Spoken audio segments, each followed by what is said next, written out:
What should Raider Nation expect to see from the Cleveland Browns on Sunday when they arrive at Allegiant Stadium? That plus a whole lot more on Thursday's edition of the Locked On Raiders podcast for September 26, 2024.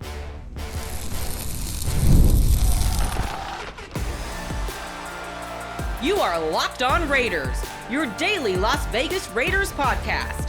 Part of the Locked On Podcast Network, your team every day. And welcome in, Raider Nation, to another edition of the Locked On Raiders podcast. Thank you so much for making the show your first listen of the day. Make sure you subscribe or follow for free on YouTube or wherever you get your podcasts to get the latest edition of the show as soon as it becomes available. And as always, you're checking us out on YouTube. You know we appreciate that. The show continues to grow each and every day, and that's because of your support, Raider Nation, and because of the job my man Ari does behind the scenes. He makes it really look good each and every day, makes it sound good each and every day, puts a lot of pride into the work he does, and we definitely appreciate him. He's on Twitter at Ari Produces. You can check him out. I'm on Twitter as well, at your boy Q254. And we got the Locked On Raider podcast voicemail line, 707-654-4693. No calls or texts coming up on today's show. It is Thursday, which means it's Crossover Thursday. Well, what does that mean, Q? I'm brand new to the show. Well, I'm glad you asked. Crossover Thursday, we always start to look forward to the next team up on the schedule. So week 4 action for the Raiders, they're hosting the Cleveland Browns. So in this case, Jeff Lloyd, host of Locked On Browns, he'll join the show. We'll talk about the biggest storylines offensively and defensively for the Raiders and the Browns, and we'll both give you 3 keys to victory for the team. What is it going to take for the Browns to get a win? What is it going to take for the Raiders to get a win? So in segment number 1, we'll talk Raiders. Segment number 2, we'll talk Browns. Segment number 3, we'll give keys to victory for both teams. That's how it goes down on today's edition of the Locked On Raiders podcast. We'll jump right into it after I tell you about the title sponsor, which is PrizePicks. Go to prizepicks.com/LockedOnNFL. Use code all lowercase LockedOnNFL to win $50 instantly when you play $5. Now remember, coming up on Sunday, you've got the battle of 1 and 2 teams. Neither one of these teams want to go to 1 and 3. Neither one of these teams want to lose an AFC conference game, right? The Raiders have already lost one AFC conference game. They don't want to lose another. Of course, the game that they lost on Sunday against the Panthers, that was bad enough, but at least that was an NFC opponent, and they've already picked up a victory in AFC play as well. So that's a good thing. So if they could pick up another victory, that'd be good for the long haul AFC conference, and that's really a big deal. Remember, the Raiders play 7 of the 9 games that they have before the bye week are all AFC conference games. So you want to come out winning as many of those as possible. So let's go ahead and jump into it. Jeff Lloyd, again, the host of the Locked On Browns show. He's joining me right now, and he's kind of getting his Howard Cosell on, and we're going to talk about the Raiders here in segment number 1, talking about the biggest story for the offense and the biggest storyline for the defense. Here's part 1 of the crossover edition, Jeff Lloyd and myself. Q, it was weird. Minshew, and look, we know him well. He was an Indianapolis Colts quarterback last year, had a great game against the Browns, a game the Browns eventually won. Got pulled, a little bit of a blowout Sunday, and anytime somebody gets pulled, a job at stake. Look at them statistically, the numbers there, turnovers. Of course, you'd like that number going downward. But Q, the Las Vegas Raiders, and look, I'm going to tell you right now, it's going to be a neutral game. I'm going to tell you right now, and it's just probably the case for the Raiders. When you move a team to such a travel city, Las Vegas, you get great road crowds. But latest with the Raiders, Q. Well, I'll tell you, man, when it comes to the offense, and you're right, Gardner Minshew did get pulled late in the game on Sunday against the Carolina Panthers, and in a game that they weren't coming back in. Aiden O'Connell got a little bit of burn. Gardner Minshew is the quarterback moving forward. That's been confirmed by Antonio Pierce, the head coach. I'll tell you right now, man, regardless what the numbers look like, and some of the, the passing percentages look good. Some of the passing yards actually look good. There's a lot on paper that looks decent, but this is a reality that this offense has been very inconsistent, right? I mean, they just haven't been able to go on those 10-play, 7-minute drives. They had one drive on Sunday against the Panthers that was 97 yards, and I'm sitting in the press box thinking, oh, they got it. They figured it out. Here it comes. And then the rest of the way, it was like, no, no, 3 and out here, 3 and out there. Just very inconsistent. They can't find any rhythm, as Devontae Adams told us after the game. No rhythm to the offense right now, and no sign of a run game whatsoever. And for this offense to go, I'm not saying that you have to pound the rock the whole time, but you've got to have some kind of resemblance of a run game, and they don't have that right now. So really there's a struggle trying to get this offense jump-started and trying to figure out what works and how it works. How do you get the best out of all these, out of the offense? And that's just the biggest struggle right now. So Luke Getsy, the offensive coordinator, Gardner Minshew, the quarterback, the running game, they all got to come together, and the offensive line has been struggling as well. So I guess I say that to say the offense has a lot of great weapons. They haven't been utilized to the best of their ability through 3 games so far. You're all going to stick around for segment 2, but pretty much what Q just said is going to be a lot of what you're going to hear from yours truly in relation to the Cleveland Browns. There's a question I got for you, though. A couple of years ago, you bring in Mike Meyer, at the time, a highly tight end, tight end coming out of Notre Dame. Go out this year, you bring in Brock Bowers. First 2 weeks looked fantastic. Look, we all get our snowball games in the NFL, certainly one the Raiders had last week. Now, for a team, and I don't have this right now, the Browns will see on David Njoku. They're saying maybe there's a chance this week, did not practice today. But this was a team that was a tight end offense prevalent. It really was for a few years now. It's not that way for the Browns. How is this working out? Because you have that dynamic number 1 wide receiver in Davante Adams. And now you're also trying to work in a different thing here where you're working in a lot of 2 tight end sets. I mean, granted, in any sports league and anything, you try to play your best players, but maybe it doesn't always work in, basically harmony with the rest of your offense or your defense, certainly, in playing as a band.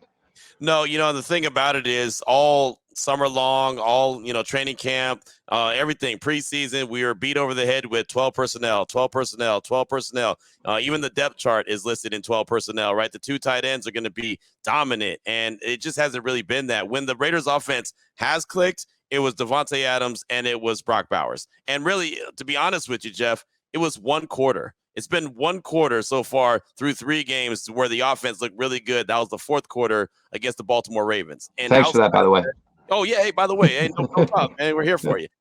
So, no, I mean, that's the reality of it is 1 quarter of play has looked really good. And Davante, had a big quarter, and Brock Bowers did as well. So you saw glimpses of what these guys can do, but you haven't really seen, Minshew get Michael Mayer involved a lot. You haven't seen them, kind of work in tandem with each other. We knew that Michael was going to be more of the traditional tight end, more of the blocking guy, but still going to be heavily involved. And because they haven't had to have those sustained drives, they haven't had those long 7, 8 minute, 9 minute drives, 10, 11, 12 plays. It's more, 3 and out, or maybe pick up a first down and then, 3 and out, or whatever the case may be. They haven't really been able to get and open up the playbook like they want to. So I'm not really sure what it's supposed to look like yet because we haven't seen it. So everyone keeps asking me, like, what do you expect to see on Sunday? And I keep telling them, to be honest, as much as I hate to say it, I don't know. I don't know because it hasn't been anything that's been on the same page and look familiar with each other as of yet. So it sounds good in theory. It looks good on paper. It hasn't come to fruition on the field yet. Yeah, I truly understand it. And that is always one of the biggest things is because, people see teams struggling and it's, we'll get so-and-so involved more. When it comes down to it, it shouldn't be the case. Look, if coverage is taking so-and-so away, then it's 2, 3, 4 in the options. Those are the guys that got to step up. And I think that's the biggest problem every NFL team has is you try to ride your go-to guys. And then when you don't, everybody's like, well, why are you throwing it, 2, 3, and 4? Well, that's the way it works. Everybody's going to try to take away your best option. We didn't get to anything on the Raiders defense. Huge offseason addition. Christian Wilkins brought in. Max Crosby finally got a player. It kind of reminds me a little bit of what we talked about for years with Myles Garrett. Can we get somebody at least somewhere on the level of this cat? Yeah, it's interesting, man. It really is. Christian Wilkins is a nice addition. Max Crosby, I'll tell you off top, is a little banged up. He's got a high ankle sprain that he's dealing with, so he did not practice on Wednesday. I'm expecting him to go. Like a lot of people keep saying, well, what if he doesn't go? What if he doesn't go? I expect him to play because that's who Max Crosby is. But if not, then someone else has to step up. And I actually asked Antonio Pierce about that on Wednesday, because he's been stressing, how does this defense look when 98's not out there or he's not 100%? So I said that, and he said, well, someone's got to step up, right? I mean, it happened last week where he had the high ankle sprain and he wasn't 100%, and no one really took the ball and ran with it and said, don't worry, Max, I got your back. I think that Christian Wilkins, this is a big opportunity to show why they gave him big money in free agency. I think it's a good opportunity for the linebacker, Robert Spillane, also, who brings a lot of energy and juice to be able to do that. And I'll even look at the cornerback position, Jack Jones, who, has been questioned about effort in last week's game.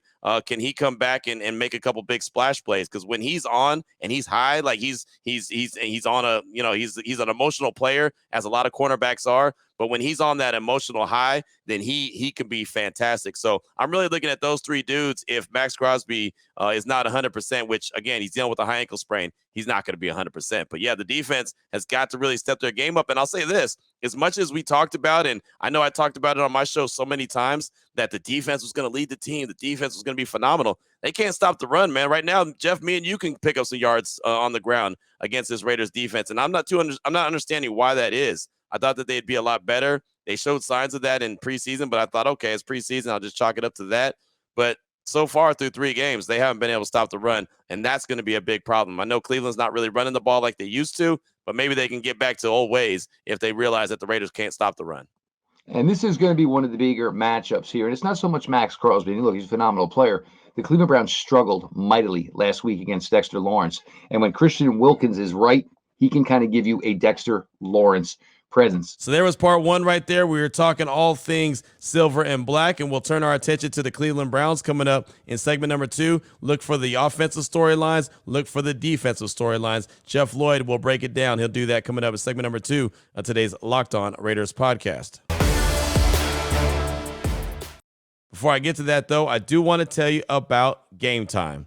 Gametime has a new feature called Gametime Picks. It makes getting tickets for your favorite live events even easier. They have filters that filter out everything that you don't want to see. So basically, whatever you're focusing on, if you're trying to get tickets to this game coming up on Sunday at Allegiant Stadium, well, all you got to do is get the focus in, get the filters set up the right way, and boom, you'll be good to go. They've got so many different features on their app that makes getting these tickets super easy. They've got seat views. That's one of my favorite features, where you literally see where you're going to be sitting at. If you see some seats that you like, oh, okay, cool, this is near the torch. Well, what does that view look like? Boom, bada bing, you click on it, you're good to go. You'll see exactly what it is before you buy. They also have the lowest price guarantee, which is fantastic. If you find tickets that are cheaper, Gametime will credit you 110% of the difference. Plus, your purchase is always covered with the most flexible customer service policy in the ticket industry. Right now, what you need to do is take the guesswork out of buying tickets with Gametime by downloading the Game app, create an account, use promo code LOCKEDONNFL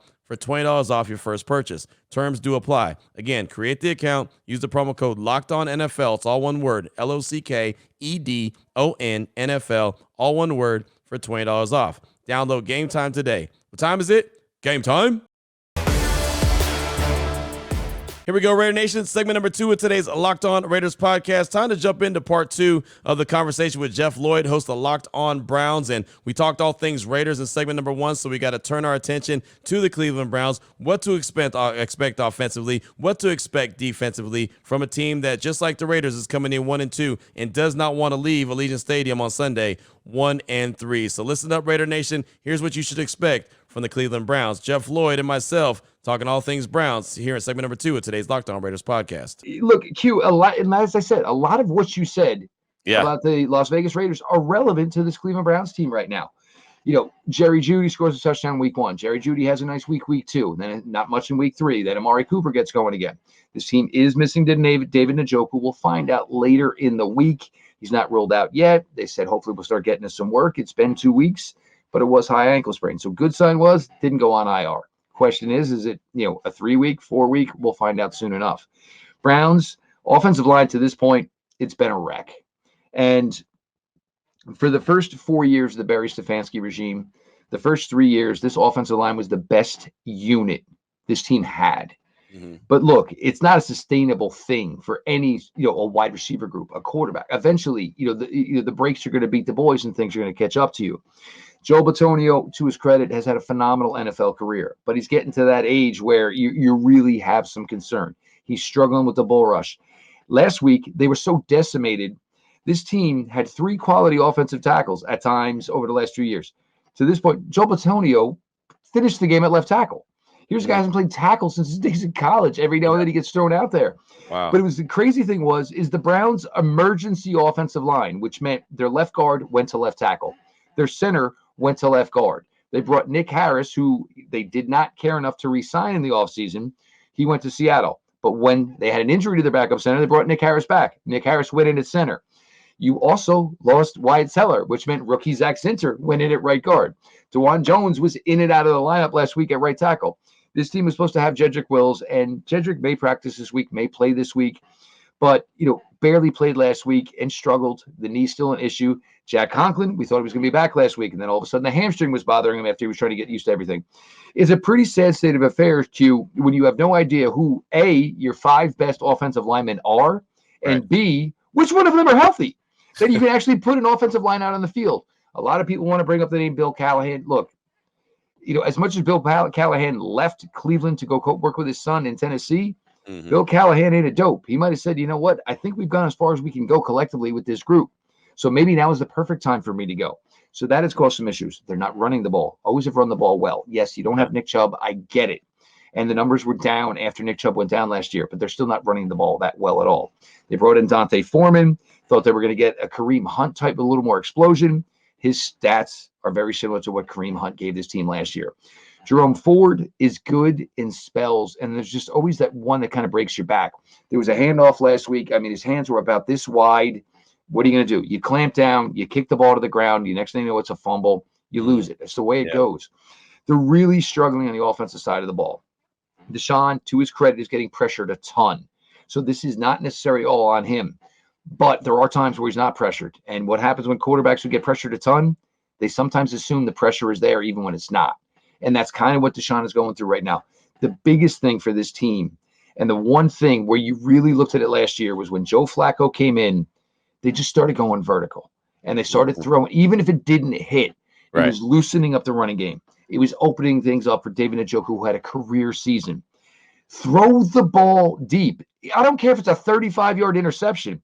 It's better than your quarterback getting hit in the backfield, coughing it up, and now the opposing team's got the ball on your end of the 50, which we all know now is, if you're at the 45, it's a gimme field goal nowadays in the NFL, for God's sakes. It is becoming such a thing that they are just so out of sync. And maybe we got duped this summer, and we didn't really get a fair evaluation because we didn't see any of the real players play in preseason games. But this team looks really slow coming out of the gate on the offensive side of the ball at this point. When it comes to stretching the field, like you mentioned, it's a great idea in theory. With the offensive line and struggles, and as much as Deshaun Watson's getting hit, is there just no opportunity for him to do that, or is it just not being dialed up? Is it a combination of the two? Where would you kind of point the blame at? Well, first play last week, your special teams comes out, gets the opening kickoff, knocks the ball out, gets the ball 24-yard line. You snap to Deshaun, he throws it to the end zone to Amari Cooper. I'm not saying you got to, long this, that, and the other thing where you're throwing it 55 yards down the field, but you got to challenge vertically. Look, because it's going to make a defensive coordinator say, look, maybe I'm not bringing that 5th and 6th guy because, look, they've been killing us with this. And, all he's got to do is release it. It's not. So it's been an issue with that. And it's just more consistency. And, it's great that you brought in Jerry Jeudy and you have Cooper and, they like Elijah Moore and, maybe Njoku will be back. But it's the same thing you were talking about. It's got to be a way to make it all work together. Right. This isn't Madden where you can just say, I'll feature Devontae Adams on this drive, then I'll come back and I'll work the tight ends. Right. And then we'll run the ball a little bit. You basically have to play to what the defense is dictating or predicating that they're trying to take away from you. And that is the biggest thing. And Deshaun, to his credit, he's out there and he's battling every day. Everybody had questions about the arm. I have no questions about the arm. The arm's fine. The zip is there. The arm is healthy. But the problem is the offense is just struggling as a whole. It's stale. It's bland. And the thing that I probably came away with last week that I was most frustrated with this team, look, the Browns are considered to go back to the playoffs. They were considered to be a team that probably is going to win the AFC North. You played poorly for 56 minutes. You get the ball back at home, and you were down 21-15, which means all you need is a touchdown.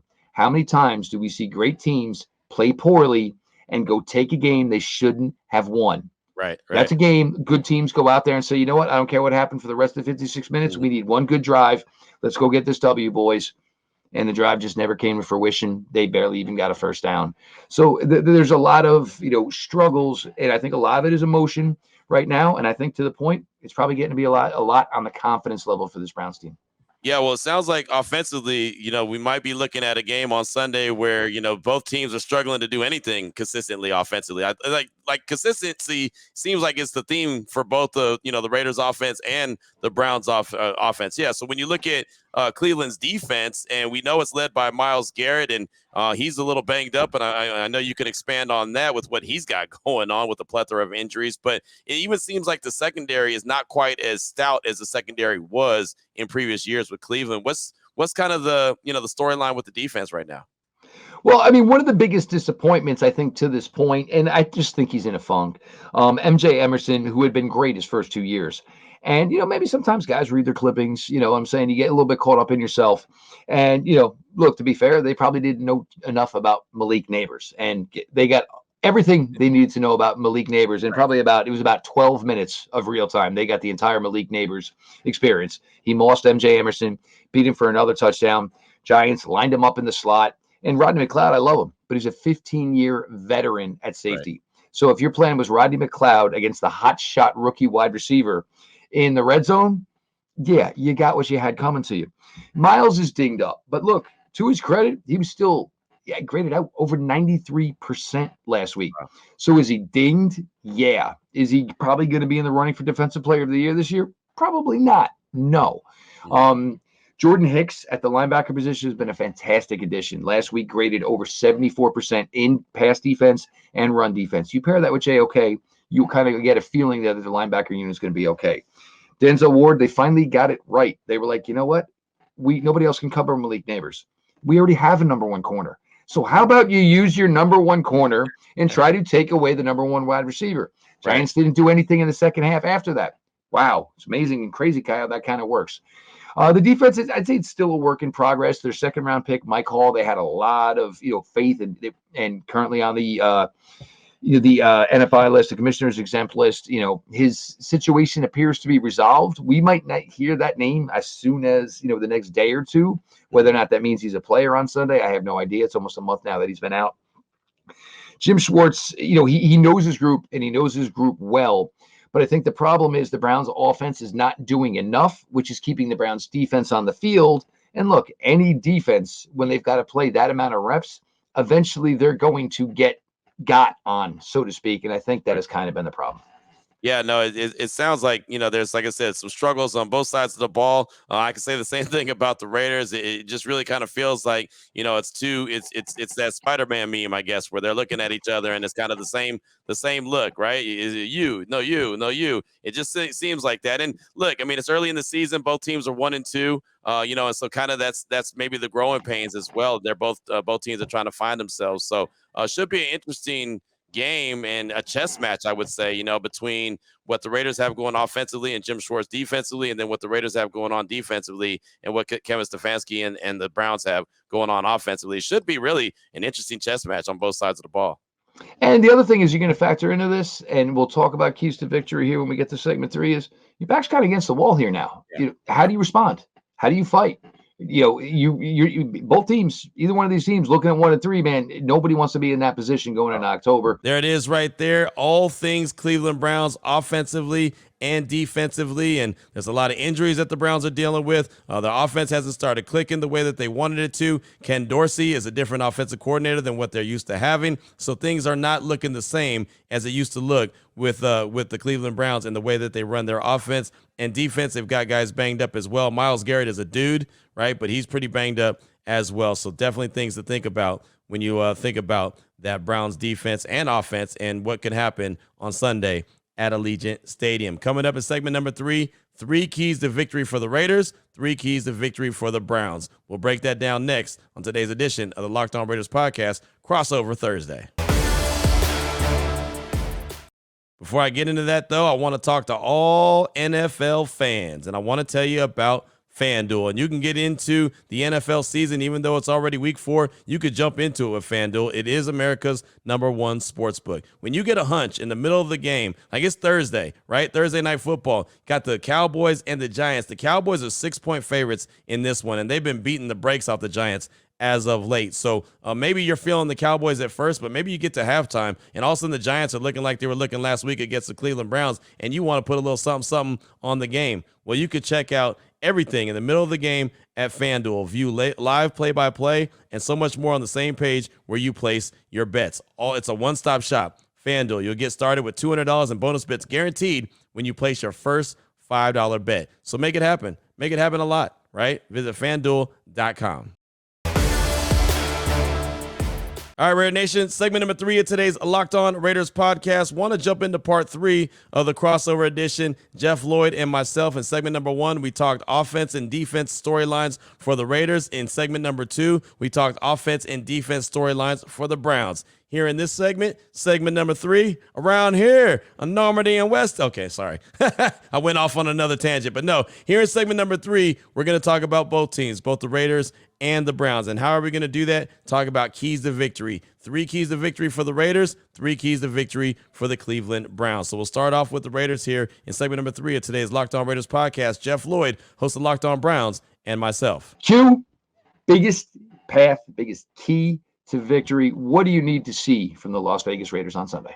Well, offensively, I need to see some rhythm. I really do. Like just finding any kind of rhythm. You know the drunk person at the wedding rehearsal, and they're just dancing and they're feeling good about themselves. And hats off to them because they're having a good time, but they're totally off rhythm. They totally look like they're out of place. They look like they're fighting whoever they're dancing with. That's what the Raiders look like offensively right now. They look like the drunk guy at the wedding or the drunk girl at the wedding that has no rhythm because they're same dance, regardless of what the song is. Right, exactly. They have no rhythm whatsoever. So they've got to find it, right? And normally I would say you've got to establish the run. You've got to open things up. But I don't care how they find their rhythm. I don't care if they've got to pass the ball 10 times to open up the game and eventually loosen things up and maybe the run game could get going.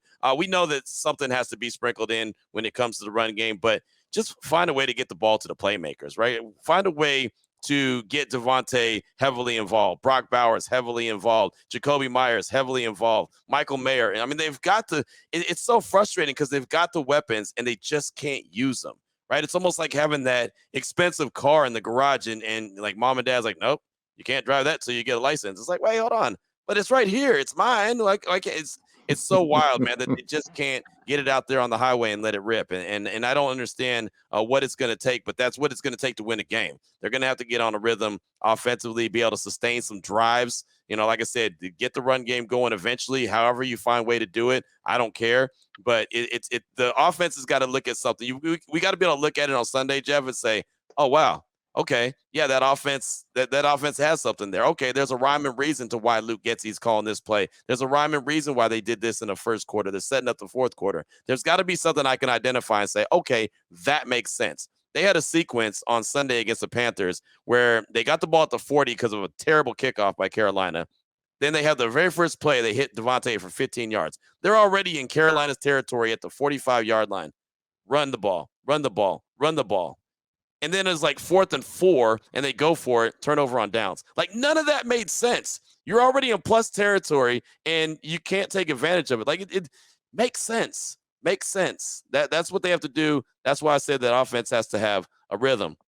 Defensively, one, they've got to be able to get some pressure on Deshaun Watson, right? They let Andy Dalton have his way with them last week. Rocket.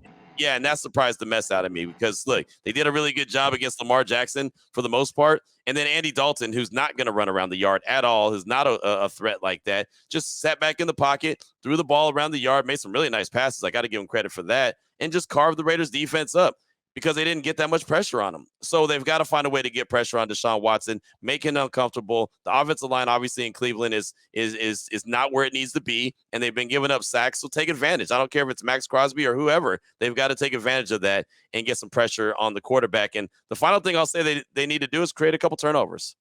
They got to get a couple turnovers, win the turnover battle. Every game so far this season, Gardner Minshew's thrown an interception. He's got to win the turnover battle. They can't do that, but they've got to be able to create a couple turnovers, whether it's a strip sack, an interception, a muff punt. I don't care. Again, I'm not begging. I'm not begging for a certain category, right? I'm not particular. Just create a couple turnovers, and you'll be in a really good position and protect home field in a crowd that's going to be probably a majority Browns fans. To be honest, I mean I know how Cleveland Browns fans travel. I know a large contingency that's coming, and Allegiant Stadium is one that's housed a lot of opposing fans. So they're going to have to handle their business and try to quiet the crowd by their play on the field. But those are the 3 keys, man: rhythm on offense, pressure on defense, and create a couple turnovers, and they'll give themselves a chance to win the game. That doesn't guarantee they're going to win, It means they'll give themselves a chance. But on the flip side, for Cleveland to have an opportunity to go into Allegiant and pick up the victory and improve to 2-2, what has to happen in your eyes?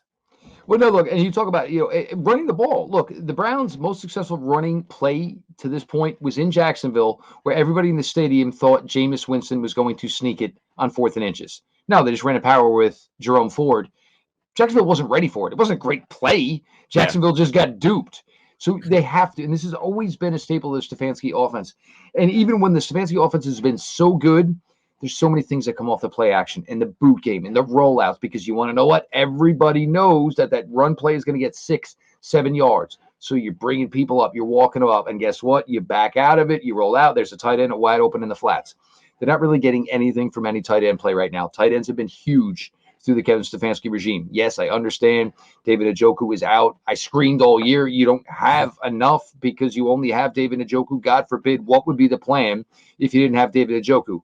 Turns out I was right. They had no plan after David Njoku. They've got to get balance within the wide receivers. Jerry Jeudy, Amari Cooper, both very good players, but it's all got to work in sync. Defensively, you just have to take away some of the big shots. It almost hurt him in Jacksonville. It certainly gave him some issues against the Cowboys. It certainly hurt him last week against the Giants. You can't get uber aggressive and just think you're going to get to the quarterback every single play. And right now they're lacking a little bit. Last year they got more pressure traditionally without having to bring extra guys. Just because you're not getting the pressure doesn't mean you necessarily have to bring more people, because that means there's less people to then cover, which has been a little bit of an issue to this point. Cover better, run the ball better, and just get better sync. Deshaun keeps talking about it, and let's see. Because otherwise, at 1-3 for a team that was supposedly supposed to have real aspirations to win the AFC North, there's going to be a lot of questions and possibly some changes. And then all of a sudden, now emotions get involved, and we all know the way that works within the NFL. Either way, looking forward to a great one.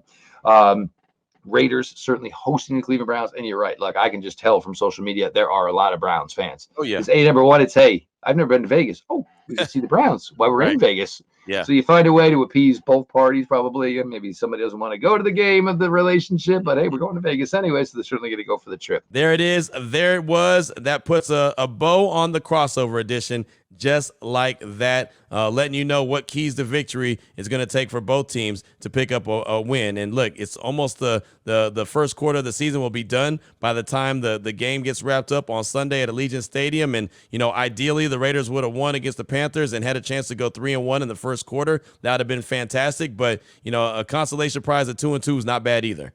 Right? If you told me in the middle of the summer that the Raiders would start out their first 4 games knowing that they had to take the Chargers, the Browns, the Panthers, and the Ravens, not in that order, obviously, but they had finished those 4 games 2-2, I think 90% of us would have taken that. But obviously knowing that they could have gone 3-1, it's a tough pill to swallow. It's a tough pill to swallow just because Carolina shouldn't have given them the business like they did. But okay, that's over and done with. Now it's on to the Cleveland Browns. So we'd love to see the Raiders find a way to get a dub on Sunday and end up 2-2. Of course, coming up on tomorrow's show, we're going to talk about how to get the victory. We'll have keys to victory. What will it take to get it done in all phases of the game? Not just 3 points, but all phases of the game. Of course, when segment number 1, we'll have the news and notes, the latest injury report, possible roster moves. Luke Getsy and Patrick Graham, offensive coordinator and defensive coordinator, they're going to speak with the media later on today, plus calls and texts. We'll get back to that as we close out the week really strong. The Locked On Raider podcast voicemail line, 707-654-4693. That'll all come up on Friday's edition of the show. Again, as we close it out, really strong and head into the weekend. So until then, Raider Nation, take care of yourself, take care of your family, love on your family. Most importantly, as always, just win, baby.